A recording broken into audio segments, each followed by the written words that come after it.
He was first in Parliament in 1978 as the National Party MP for Hunua. There's the answer to a trivia question for you. He was briefly a minister in Jim Bolger's National Party cabinet in the early 1990s before he left National to form New Zealand First in 1993. Now, 30 years later, New Zealand First is still here, and Winston Peters is still here, ready, willing and able to go back to Parliament 45 years after the first time. Boy, that is a long time ago. Why do you still want to do it? It's strange you should think that, but I often think that myself. But the reality is if you can't sort of stop worrying about your country or sleep at night because the things of so much concern that you're sharing with other people as well, then do something about it. I am. So can you say unequivocally now that you will not ever form a government, if you're back in Parliament this time, you will not form a government with the Labour Party? I made it clear as daylight that when I discovered what they'd done after the last election, within a month of that, when I discovered something that was so critical, that I'd never, ever deal with that inner cabal of the Labour Party again. Yes. So what was that thing that you discovered? Hey Puapua? Yeah, Hey Puapua didn't come out until, you remember, December of 2020. Yeah. I'm the Foreign Minister. I'm in charge of all this, not even showed to me. And for those who argue about it, Willie Jackson is my witness. He said we kept it away from him. But a lot of people still remember the decision that you made back in 2017 to go with Labour. And they say, therefore, we can't trust Winston because he said he was not going to be with Labour again, or he says he's not going to be with Labour again, but he did it before. He let us down in 2017. He got us into this mess. How do you reply to that criticism of you? Well, it's totally false for a start. First of all, I had a caucus. It was a unanimous decision when we saw all the evidence. And if you knew the detail about the failed negotiations with National and the circumstances, you'd understand. But again, I went with Jim Bolger back in 96 and I got accused from the other side. You see what I mean? You can't win. So basically, it was a decision we made when we heard all the evidence, and dare I say it, unanimously, not just my decision. And before that, I'd never said I was going to make any plans until the voters had voted as to which way we'd go. So people who predicate the debate on having misled them in 2017 are simply, again, not telling the truth. But the National Party won 44% of the vote in 2017. Yes. They won quite considerably over the Labour Party. As the third party in that election, don't you believe you had some sort of obligation to go with the most popular party in that election? 44 is not 50%. And when the leader of a political party tells you that they're out to roll them, in the first conversation you have in the negotiations, that's Bill English telling me, and he won't deny it, then you see what I'm talking about. I could just see forward chaos coming. And the later evidence of the National Party, 6 leaders in 5 years, is evidence of that. But New Zealand First has been through a bit of personnel as well. Like I said in the intro, you've been here for 30 years. You're the constant force. But a lot of your fellow travellers have dropped by the wayside over the years. I think back to 1996, your first caucus had the Type 5, Tuku Morgan, Tau Henare, etc. Deborah Morris, where's she now? Then over the years, Peter Brown, Ron Mark, Tracy Martin, Fletcher Tapito, they're not part of this campaign. How come you lose so many of your parliamentary colleagues? Do they fall out with you? Do you fall out with them? No, well, I haven't. Ron was in Parliament for 18 years. That's a long time. Fletcher Tapito has got a new business and he can't leave it. These are people who are still on our side. So when you talk about going through personnel, there's the odd one that's fallen away. But massively, since the formation of political parties in 1893, we're the third longest surviving political party. Look at the positive side. True, but there are still a lot of people that you've had arguments with. Do you believe that you've had more arguments with your fellow MPs than other political parties proportionately in terms of the number of seats in the House? Look, the only thing stable about the government between 2017 and 2020 was New Zealand First. The moment we left, it was an absolute mess. But the Francis report into parliamentary behaviour and looking after staff, only one political party survived, New Zealand First. It was thought that we were the only party that looked after our people properly, and I'm proud of that. That's the real argument. Okay, let's talk about that term from 2017 to 2020. A lot of controversy admittedly stirred up by the media about this organisation called the New Zealand First Foundation. Does the New Zealand First Foundation still exist? I'm so glad you raised that, because no, it doesn't exist. It does not exist? No, it doesn't exist. Here's the main point, though. All the allegations were made in the middle of a campaign and repeated by other political parties. They lied to you, and they're still lying, because on the 29th of September 2020, we destroyed the SFO before we even got to court, and they had to admit it, that none of us were under investigation. But they pursued the foundation on the 22nd of July last year. They got dumped again by the court. The court said they were wrong, that there was no offence at all. I put out a press statement that day. Guess how many mainstream media people printed one word of it? None. We've just won twice. You see how politics can be rotten in our country? And you possibly think to yourself, why does he bother to go on? Well, I'm going on to make sure people like that don't prevail in our democracy. But do you believe the New Zealand First Foundation was doing it the right way in terms of attracting funds to the New Zealand First Party? Because it was one step removed and the New Zealand First Foundation became the biggest donor to the party, didn't it? People thought they were donating straight to the party, but they were having it almost laundered through the foundation. Why don't you join the SFO? They lost twice with that argument, and now you're litigating it. So I'll give you a lesson in law for free. And you know, I am a practicing lawyer, but here's the real point. We won twice on that, and it was proven to be a total series of false allegations. But here's the rub. You heard of the White Matter Foundation? I have actually, yes. Yes. You heard about them, lady? No. No, just one party, which mainstream media thought they'd go after an attack. And when they lost, they never had the integrity to print our side of the story. All right. Well, talking of the media, some of your candidates, maybe provisional candidates, I don't know, they're listed on your website as being candidates. You say they're provisional candidates until your list comes out in the middle of September. The mainstream media's gone after some of them, haven't they, with what you might call jobs, hit jobs? Kirsten Murfitt in particular, Tauranga lawyer. She has been accused of being a bit of an anti-vax activist, coming up with some strange theories. Do you believe your cause is being helped by having people like Kirsten Murfitt as candidates in this election? Look, if someone shares something on their social pages, it does not mean that they ascribe to it or believe it. But here's the real point. There are people in New Zealand First who are multi-vaxxed, like me, but nevertheless do not pretend to have the arrogance of understanding all the medical science in the way we had rammed down our throats in this country. There were potential side effects for a lot of people. And when you have informed consent before you take any operational medicine in this country, you're entitled to hear all the facts, and they didn't. And I'm not going to stand by whilst you're accused of being conspiracists or going down a rabbit hole because you want to question whether people were treated as the law would require us in medical terms to be treated. And they weren't. And overseas, internationally, there are all these investigations going on. At the senatorial level in the United States, everything's changing now and we're finding out more information. The people who shout conspiracy and going down a rabbit hole are going to look plain stupid when time comes by, not long from now, possibly within a year. Because as Einstein said, when the science changed, I changed my mind too.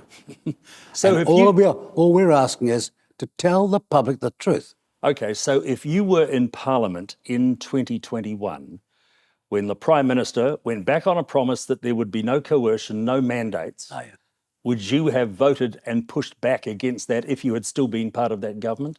Look, I pushed back before that. I pushed back when she and Bloomfield said that COVID had come from Americola, Australia. And I took one look at that evidence and thought, this is impossible. There are thousands of men that work at that plant. Only 2 had it. Is it likely that only 2 in a plant of over 1,000 people had got the COVID from that plant? But they said Americola's product had come to New Zealand and brought COVID here. And they were getting away with it for 3 days until the head of Americola, Australia said, hang on, we haven't exported anything to you in 4.5 months. Did the media write about that? But I was right about that. I'm not being boastful here. I'm just saying, when you see arguments put up that can't stand decent questions, you know somebody's not telling the truth. So what did you think then about the atmosphere created in the country by those mandates, both at government level and it turned out a lot of private companies as well? The mandates were put in place during the 2021 calendar year. You weren't in Parliament. What did you think as, at the time, an ex-politician, maybe still an aspiring politician, what did you think of what was happening to the country because of those mandates? Well, look, just to give us the historical framework, when COVID hit here, and I was lucky with David Parker to get back from England, from India rather, we were over there on foreign affairs and trade, and all of a sudden we got home and found out we'd just got home in time. Our memory was, and my memories of my grandparents all dying in the Spanish flu, dying 9-1 on the Maori side to Europeans. So we are seriously concerned. But as things emerged over that year, I began to see things that I could not believe, because as a trained lawyer, you're taught to ask questions. And before too long, I was getting very concerned. When 2021 came along, of course, I wasn't there. But the point was, they locked down the South Island without one case. They locked down Northern without a case. Now, that sort of behaviour is no longer understanding of business and working and workers and families. It was an arrogance of the podium of the truth from the top in Wellington. So what did you think when you saw in 2020, and I'm just trying to get my timelines right here, you would have still been in Parliament, Deputy Prime Minister, when she used that phrase, the podium of truth. What did you think about her use of that phrase? Well, I wasn't there at the time, because by that time we'd all been expelled to back home, back to the provinces. We've all been expelled back to the provinces. And you might say, we look back and say, I should never have left. I should have stayed there and say, You should have stayed in Wellington? Yeah. Well, the problem was the phrase podium of truth. I mean, I watched it live at the time and I thought, she's got to be joking. Did you, as her Deputy Prime Minister, think the same? Well, I was aghast at that, because no one has the truth. I mean, you've got to understand a bit about history, and I do, I hope. But when Roosevelt was confronting the Great Depression and coming out of it, he said, look, we won't always get things right, but we'll keep on trying. That's all she had to say. But no, they were saying, no, we know, we've got the science, we know everything. And we straight away thought to myself, they can't know that, because it's too new, not enough time to work out whether you got the right treatment and whether there are any side effects to the magnitude that we now know is true. How big do you think this so-called freedom movement is? And are you actively chasing it this time around? I don't actively chase anybody. I made a stand. I didn't know about the freedom movement when I went down to Wellington. I went down because it was the right thing to do. Every parliamentarian had signed a pact not to talk to them. This is unthinkable. In a democracy that all agreed not to talk to these people, massive majority, 99%, were law-abiding, protesting about mandates, not just vaccine, but them being mandated out of work and business and losing their family investment and things like that there. And I was actually astonished. But so when you say, am I out after them? No, I'm not. But I made a stand because I thought it was, that somebody should get off their backside and do something. So if you get back into Parliament, whether you're in government or not, if you're perhaps even on the crossbenches, do you still want to have a full inquiry into the COVID response?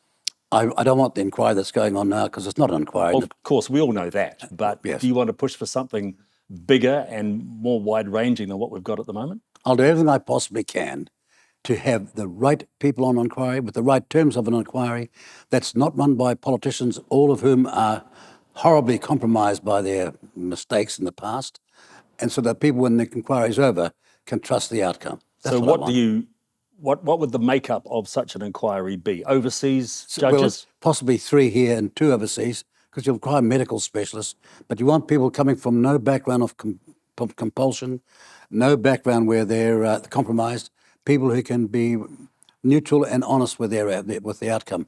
And then I'm certain what the inquiry will say. If you have your way, will it include things such as the safety and the efficacy of the vaccine? Oh, well, most definitely, because that's what every parliament is starting to do now, and every democracy is starting to do now. I mean, it's happening in the UK, it's happening in the United States, so why not here? We're one of the oldest, we're one of the 8 oldest democracies in the world. Mm-hmm. That it's not happening here in this way means that we're letting the quality of our democracy down. Forget about the politics. We're letting the quality of our democracy down. So you want to know how many people have been injured by the vaccine, how many people may or may not have died from the vaccine? Do you believe that people have been seriously hurt by the vaccine? I don't believe it. I know it because it's a scientific fact. I know people who've got relations who died within an hour of being vaccinated. So let's not have this rabbit hole and conspiracy theorist stuff.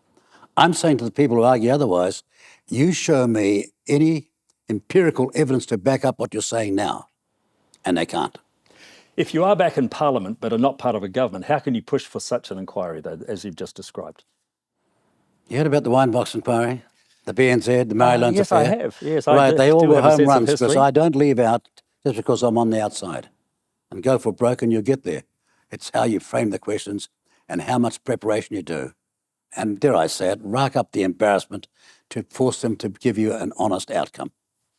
Mr. Peters, the Therapeutic Products Bill has passed. It's now the Therapeutic Products Act. It seems to me, as an outsider, as somebody who uses therapeutic products every now and then to try and maintain health, such as vitamin C supplements, vitamin D supplements, it seems to me that the distribution, the cost of those could become a problem in times to come because of this new legislation. Do you want to have that act repealed? Oh, look, most certainly, and I cannot believe that a Labour Party who was concerned for the citizens of this country and their right to the availability of good, sound product should have imposed this upon the market. They're going to shut down a lot of New Zealand therapeutic businesses as well. And I first had this put to me in 2007 when a minister was trying to get the law then brought in, and I stopped it then, and I stopped it in 2017 to 2020. I cannot believe, and it shows you how far the Labour Party has degraded itself to go down that pathway. And I can't believe other opposition parties didn't have the sense to see what was going wrong. But our position is clear as daylight. We want that law repealed. No amendments, just out, gone. And replaced with nothing? There's no need to No, go back to what we replace it? had. What we had was fine. Where was the tragedy or the sin or the offence or the damage of the past? There was none. It was the intent of people offshore to get control of supply onshore. Do you believe that the hands of Big Pharma are over this? And I'm sorry if that's a leading question, but it just smells as if the likes of big pharmaceutical companies from the United States are pushing the case on this because they might be put out of business eventually. Well, this is the third decade when that question was relevant. It was all over it in the first part of this century, and it's all over it now. You're quite right. To the vexed matter of race relations, the Hey Puapua report. Were you at the cabinet meeting that signed off on the commissioning of that report? Yes. So you knew it was going to happen? No. Yeah, see, okay. when Explain those answers. Well, I've heard people making those allegations, Yeah. like Rodney, like Seymour and others, that clearly demonstrates they've got no experience, don't understand, and why we've got a big concern after this election, because they'll hit the ground trying to find the toilets when it comes to the cabinet work, so to speak. It's 2007, I'm the foreign minister, and that declaration came out of the UN. I refused to sign it and persuade Helen Clark also. Not signed by the then Labor government, I'm the foreign minister. And yet, in 2010, under John Key, with Peter Sharples, it is signed up to. That means we have to, as a country, respond to this declaration we've signed up to. John Keyes got Peter Sharples to sign that, though, because he thought it was non-binding and it was the price of the Maori Party supporting his government. That's the history, isn't it? Well, how can that be possibly true? I declined it in 2007.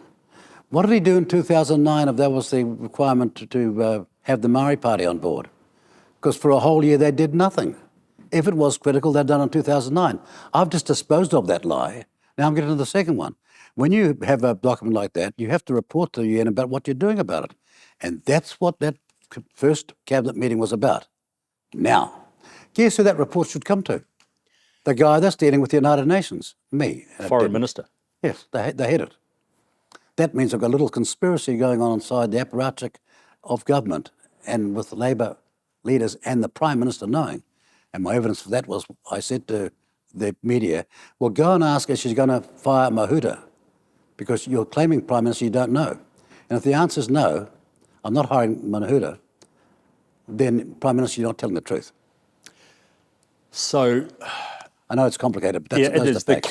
The cabinet signs off on the commissioning of a report. You're part of that cabinet that Well, it signs off doesn't on the sign. commissioning. No, it's not signing off on anything. It's saying we need a report. We're sitting here. It's in the minutes. So Okay. let's go and get one and see what our response is.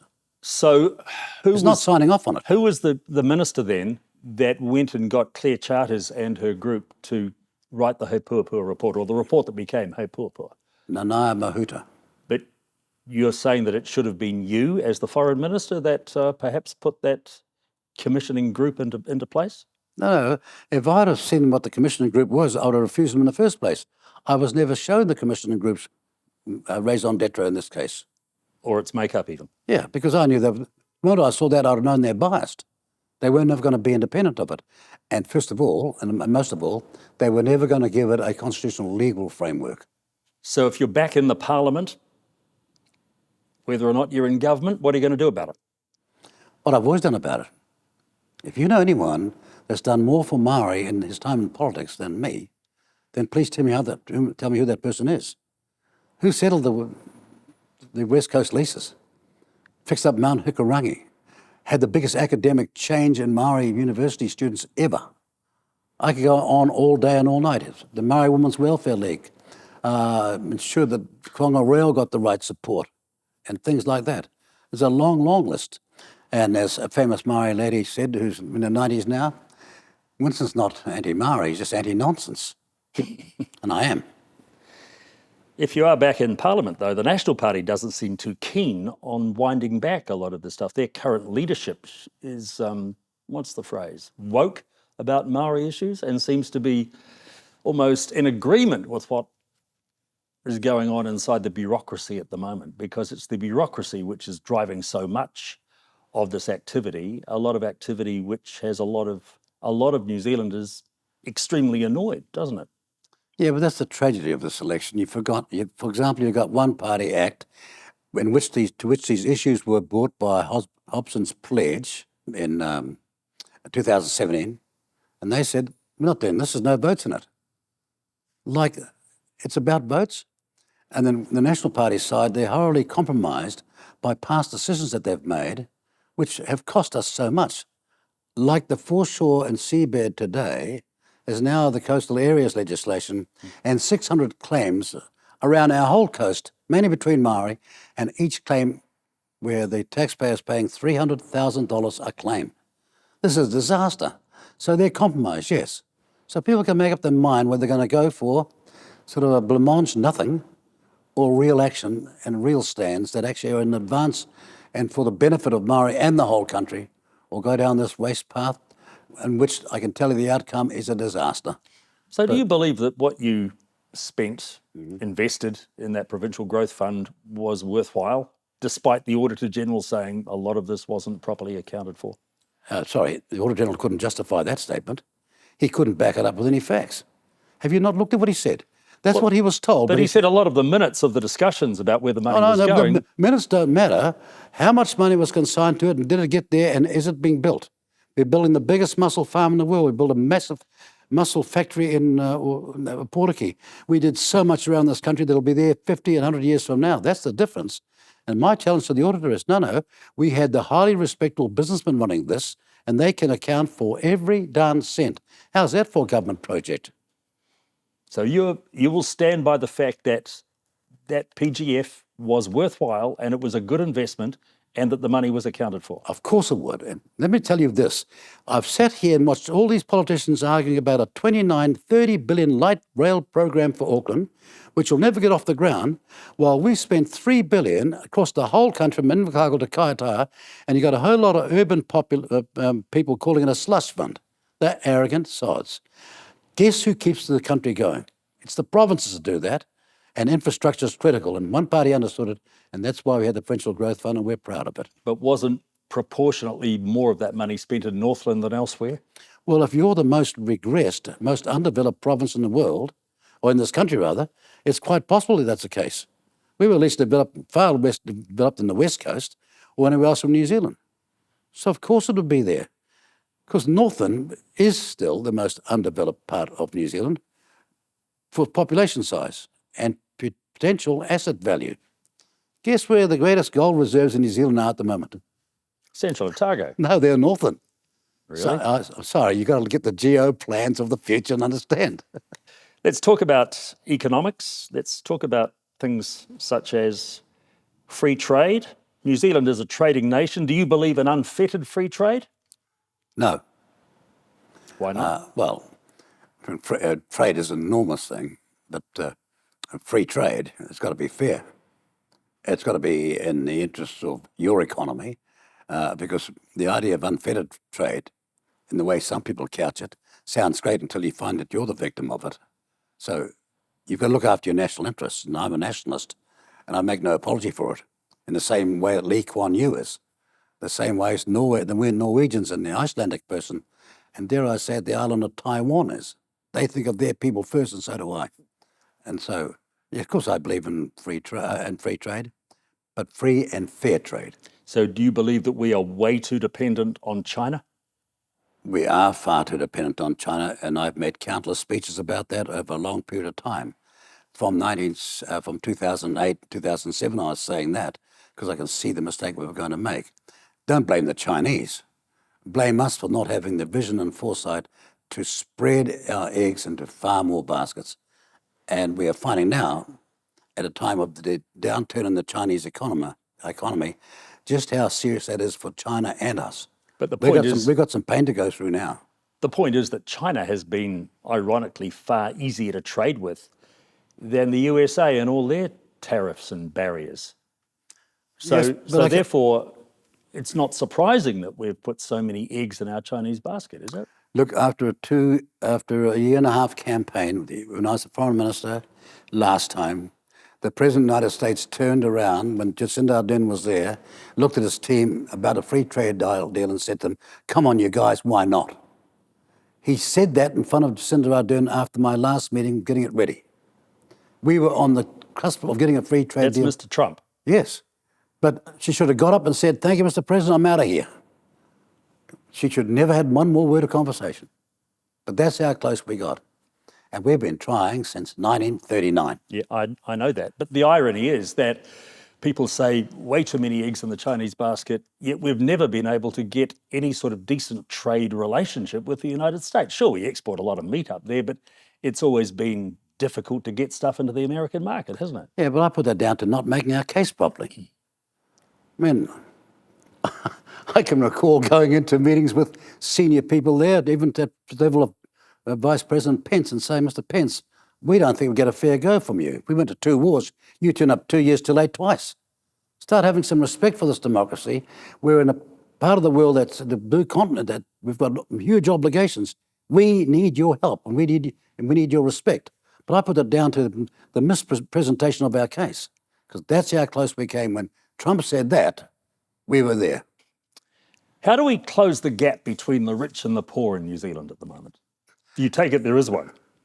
There is a serious gap in it there in this country that other politicians and leaders have been talking about. I mean, Helen Clark closed on closing the gap. She campaigned on those things, and a lot of people have said it. Well, the first thing you've got to do is this: you've got to uplift wages. But remember this: you cannot uplift wages without you cut business taxes as well.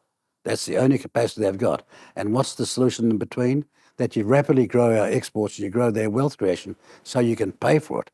I'm not after taxing people out of existence who are successful, but I'm out of this very mediocre way of performing where we don't sell and do our best in terms of our industries and potential, our IT and added value, do it to the max. How come we've got, for example, a wool industry that's in trouble? This most brilliant product in the world, because of a desultory marketing plan, is doing so bad. We have failed in so many areas. But that requires investment. Investment's got to come from overseas. Foreign direct investment, FDI. No, it doesn't have to come from overseas.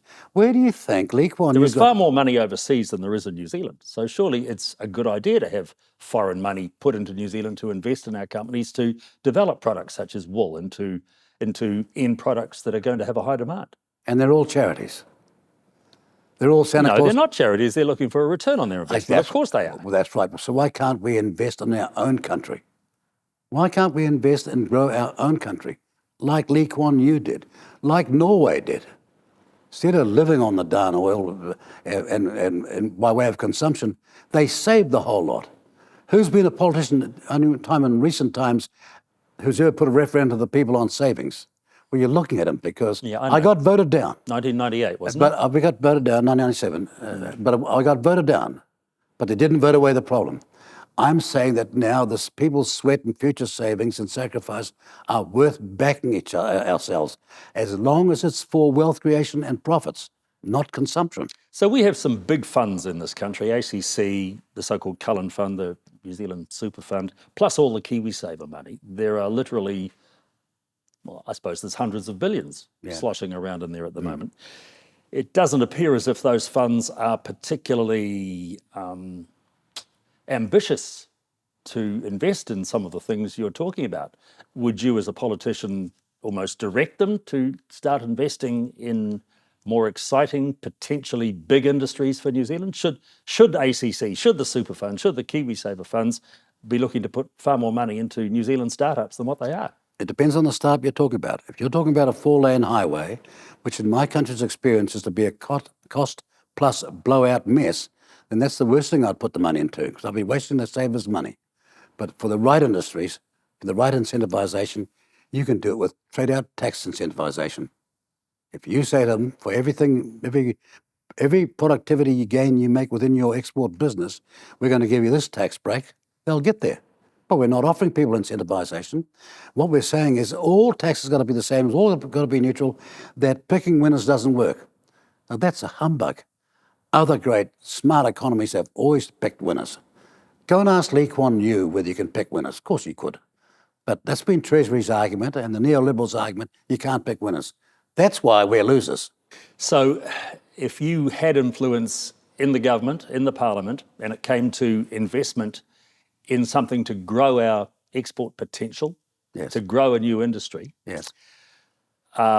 what sort of tax breaks would you give them? I mean, we've got a company tax rate of 28 cents at the moment. Would you reduce it, say, to what the EU company tax rate is at 15%, or maybe even to what Ireland is at the moment, down to 12.5 cents? Well, the Celtic tiger, Ireland was a country they laughed at. But from the 80s onwards, they became a brilliant success story. Chile had a blip, so did Iceland have a blip. But they're a brilliant success story. And we should have done the same. And I'll attract money from overseas on the basis you come here to start something new. New exports, new wealth creation in New Zealand. But you're not going to come here and buy our country out so that now we're working for you. See the difference? So I'd do all those things, and I think we'd transform this country. The Nordic countries, the tigers of Asia and dare I say it, Ireland, are great examples of what countries can do. Ireland had 10 businesses bigger than our dairy board. This country, same size as us, 10 bigger than our dairy board, doing far better than us. Welfare. How do we reduce the amount of money we spend on welfare? Well, look, first of all, provide an economy where there is jobs, provide people with the skills and education to do the jobs, and provide them with the motivation to go out and do the jobs, and based on this very fundamental fact. Ever since we left the Garden of Eden, we've had to work. A lot of people have decided they don't need to work, don't want to work, though. Yeah, but you make sure that they understand that you've got to. They're parking up on the taxpayers' back, on the back of hardworking people who work So do you reduce their incentive through welfare? Yes. So you'd have people go hungry? No. They wouldn't go hungry if they went to work. But what if they can't work? If they're appropriately a beneficiary, justifiably being a beneficiary, which we all hope not to be, of course I'd give them the support, because that's a family way of doing things. But it's not the family way, or dare I say it, the Maori way, to go bludgeoning on your neighbour. So Job Seeker Work Ready suggests that far more than 3.6% of the country is unemployed. What do you believe, the Household Labour Force Survey, which says 3.6, or do you believe the Job Seeker Work Ready statistics, which suggest that maybe 6-7% of the working age population doesn't have a job? We tried to change the way we measure unemployment in this country when we became part of the government back in 2017. We couldn't get the Labour Party to understand this. But any measurement of unemployment which says if you've got 1 hour's work a week means you're employed is a lie. So if you're going to deal in lies in your statistical management and judgment, you're going to make mistake after mistake. So we'd change that for a start. The second thing is that these people who are work ready, 56,000, right? This is actually people who are unemployed, but they're being hidden by the government. How can such a number be work ready all this time and not have a job in a place, in a country where they boast unemployment's at the lowest it's ever been? Winston, the current government income from all sources is about $123 billion, yet the government's spending $155 billion. If I was running a household, that's not very good economic management. What do we cut then to get the country back on the economic straight and narrow? If we're spending $20 billion too much, what's got to go? Well, that's the very nub of what's wrong with our economy at the moment and the political response to it. You will have heard about the deficit myth. You can go into a deficit if you're in business or in a household if it's all based on future profits guaranteed because you've got the right plan and massive expansion of your earnings. But it's not. It's based on consumption. And this is why this is a disaster. And that's why half of the promises being made in this campaign are disastrous as well from all sorts of parties because they can't show the massive economic long-term gain that'll be here 50 years from now. So what do we do? Do we cut or do we invest for growth? You've got to invest for growth. You cut back expenditure that is not going to be productive. You eliminate as much of that as you possibly can, whilst ensuring that you maintain the fundamentals of the welfare state, which we believe in. But the essence is to take all people with you, not with some economic experiment where all boats rise, because they don't, but where, as proven by other economies and us in our past, you can lift things massively and take people from poverty to wealth.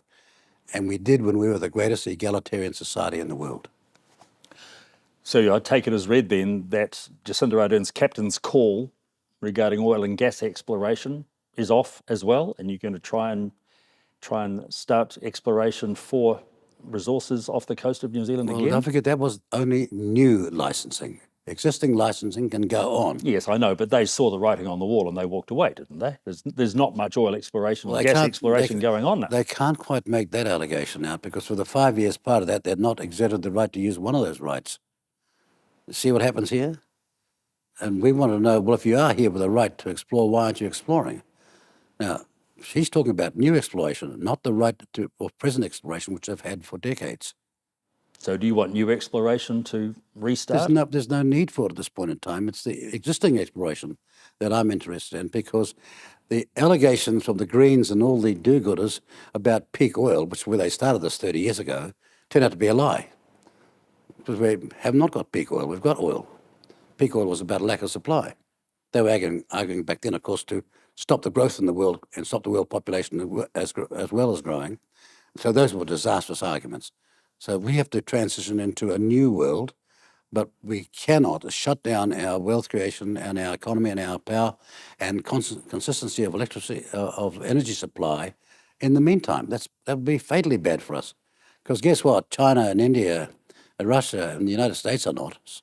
So why would we be doing that? So are you thinking that there should be widespread cuts inside the public service? When I say widespread cuts, widespread priorities is what I'd use. We need many more doctors. We need many more specialists. We need many more GPs in the provinces, let alone that.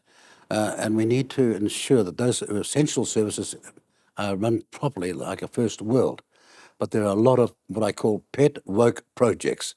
I'd start cutting them. So because they're a waste of money. We could do with fewer bureaucrats at the Ministry of Education, just as an example? Well, no doubt about that at all. I mean, we do not need all these people theorising about sexual training in schools. That's the teacher's, that's the parents' job. It's not their job and they've got no mandate or authority to do it. So we've got this issue of, what's it, RSE, relationship and sexuality education in schools. It is something that worries a heck of a lot of parents in this country. Do you think it should be done away with completely in schools, or is sex education something that schools should be involved in a little bit? Well, the rudimentaries has always been in our schools, but this is something different. This is social engineering and indoctrination. And we're going back to education and getting rid of the indoctrination. that was never mandated by any voter in this country. And your policy the other week about male, you used the word penis, which is pretty good going for the 6 o'clock news. I said appendage. Did you? I thought you said the word penis, but it doesn't matter. In that interview, I said appendage, but I did say it in the question down in Invercargill, yes. Yes. So you said anybody with a penis cannot go to a woman's toilet. A girl's or a woman's toilet, yes. Or a changing I room. mean, if it's a... Do you think it's that big a deal? If it's a Winston? 2-year-old boy, of course, with a mother, it's different. But I'm talking about the cases of potential assault and actual assault and violation that's happened here and abroad. Do you think it is that big a deal in New Zealand in 2023? It's not what I think. It's what girls and women think about their security. And if we don't think that they've got a right to a safe society like everybody else, then we're just being gender biased in the extreme. The women's sport argument seems to have been won, though, hasn't it? Because more and more international sports bodies are saying no transgender women are going to take part in women's sports. Oh no, some are and some aren't. And in our case, this government cannot make up its mind. It's too scared to even make a stand on that. And all I'm saying is that if you are by birth biologically favoured in a sport because of your gender against another gender, then that's cheating, it's wrong, and we're against it. So you're going to legislate for it? Well, where taxpayers' money is concerned, yes. Where private money is concerned, that's your business. In terms of the Ministry of Sport and Recreation? Yes. Superannuation is universal for everybody who's 65 plus. You've been very good friends to us. Thank you for the gold card over the years, although the benefits are probably not as wide-ranging as you suggest they are. However, Grant Robertson has gone one step beyond universal superannuation for 65 plus. That is the winter heating payment. I don't need it. I suspect that you and your cosy place in central Auckland don't need it either. You're still getting, I don't know what it is, $25 a week from Grant Robertson. If you were in government, would you stop that? Would you means test that? Well, first of all, if you're talking about people over 65 or elderly people, our plan was to have a sizable discount based on the volume of the customers. So if you have 885,000 people going to this one outlet, you can get a certain massive unit cost of power reduction for older people. That was our idea. And difficulties trying to get them to understand that. They went down this other idea, and you're quite right. A whole lot of people are getting power compensation of the winter time who can't afford it. And yet it's still not enough for a lot of people who can't afford it, where in the very cold regions, or if they're in the wrong house, they're still going to feel the cold for about 6 months a year. Okay, but there are things such as the community services card for medical treatment.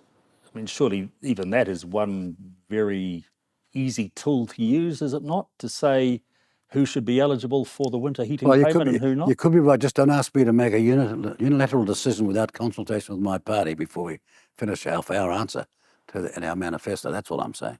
Okay. Others might often go off the top there and give you a knee-jerk reaction, but I'm not. Right. Gang insignia.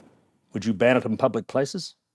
We're going to declare gangs as terrorists, just like Queensland and just like Western Australia, because that's their record. You're going to legislate them out of existence? Good luck with that.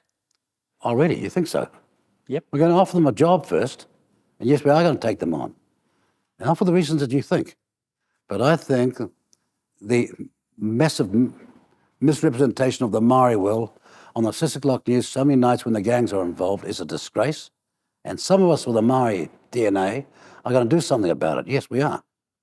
Well, what are you going to do? How can you say you shall not exist anymore? What are you going to go and over the bulldozer to their place and just knock it over? No, we're going to say, you've got this job 40 hours a week. This is what your pathway forward is. We're going to find you the job. You're going to turn up, but you're not selling drugs. You're not going to demoralise and demonise young Maori, young European, and be the centre of a major crime every day in this country. You're terrorists. We're designating you just like 2 states in Australia did, and we're going to get rid of your activities. But politicians have been saying that since the days No, they of haven't. Rob Muldoon. Rob was going to crack down on the gangs. No, he didn't. He was trying to do it through being friendly with Black Power. That didn't work so well. But politicians have been trying to get gangs out of existence for, 50 years plus. It hasn't been very successful. They're growing faster than ever. No, I agree with you entirely. Because two things. One, Grangs don't have any regard or any respect for them because there are no consequences when they break the law. In fact, they get escorted down the streets and the whole streets are shut down while they go to a funeral, while everybody else who might be going to another funeral is just bloody forgotten about. These are lawbreakers, and it's all happening with the contempt of the rest of the taxpayers of this country. That's number one thing. And number two, you've had other people like, I heard John Banks say, the day after I'm made the police minister, I'm going to bulldoze down their headquarters. Well, you didn't hear me say that, did you? I said, I'm going to change the law so that you are deputed to be a terrorist.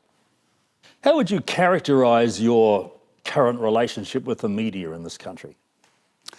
I can't ever say I had a charming relationship with the New Zealand media. Why not? You're quite a charming man, actually. No, but they're not interested in the facts. They're interested in trying to run a certain dialogue. And as someone with an independent background and a legal background, I just think that people should be challenged.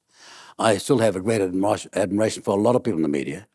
And I actually personally think that this is a disastrous profession to have joined because they've been starved of two things: the resources to do their job properly and the time to do it properly. It's all instantaneous now, and most of it's rubbish. So I feel saddened for those journalists, and I see some now and again, and I think, boy, I bet you wouldn't want to go in that job today. When Grant Robinson came to me and my senior staffer and said they wanted to give the media $55 billion. $55 million. $55 million, sorry, yes. I said, you've got to be joking. So we're going to be accused by all and sundry of being people who bribe somebody? I won't do that. I'm not going to agree to it either. And he went around and told all the media ownership, that guy's stopping you. So it's no surprise about the bad press I got after that, is it? Not when you think about it like that, no. And then did you see the conditions that were attached to that $55 million before it was distributed? Yeah, it's called corruption. Public Journalism Interest Fund is going to be based on this. You're going to follow this narrative. And the narrative is a lie. And look how far down the rabbit hole of the non-democratisation of this country we've come. That's my response to those people, and they are conspiracy theorists, because that's a conspiracy against the public. Are you still optimistic about New Zealand's future? Well, yes, I am. There's many aspects of it which I'm very concerned about, and this, without being extremist, is the inflection election. This election is we either make it or we're off to the third world. That's how critical I believe it is. And that's why I argue that this government's got to go, but the next government's got to be a whole lot better than this one. Thank you so much for talking to us this afternoon. It's been a pleasure, and good luck for the 14th of October. I will have to say this has been an extraordinary experience to be asked what I think by the media.